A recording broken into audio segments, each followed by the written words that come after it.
আসলে তো মন খারাপ হয়। কন্টেন্ট ক্রিয়েটর ও অভিনেত্রী কারিনা কায়সারের অকাল মৃত্যুতে গভীর শোকের ছায়া নেমে এসেছে শোবিজ অঙ্গনে। তার মৃত্যুর সংবাদ প্রকাশের পর থেকেই সামাজিক যোগাযোগ মাধ্যমে শোক প্রকাশ করছেন সহকর্মী, বন্ধু ও ভক্তরা। কারিনার ঘনিষ্ঠ বন্ধু কন্টেন্ট ক্রিয়েটর ডানা লিখেছেন, কারিনা ছিল আমাদের জীবনের এক টুকরো রোদ, হাসি, বন্ধুত্ব আর ভালোবাসার আরেক নাম। সে সব সময় সবার পাশে ছিল, সবার যত্ন নিত।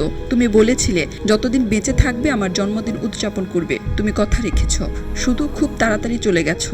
আল্লাহ তোমাকে সর্বোত্তম জায়গা দান করুন। চিত্রনায়িকা নুসরাত ফারিয়া কারিনার সঙ্গে কাজ করার স্মৃতি মনে করে লিখেছেন, সে ছিল অসাধারণ এক প্রতিভা। বাংলাদেশ তোমাকে মিস করবে।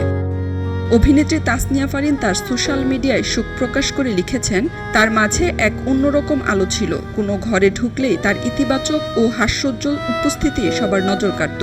শান্তিতে ঘুমাও কারিনা, এই পৃথিবী তোমার যোগ্য ছিল না। জনপ্রিয় কন্টেন্ট ক্রিয়েটর রাকিন আফসার শোক প্রকাশ করে লিখেছেন, মোমবাতিতে ভরা একটি ঘরে তুমি ছিলে ঝাড়বাতির মতো কারিনা। আল্লাহ হাফেজ, আবার দেখা হবে।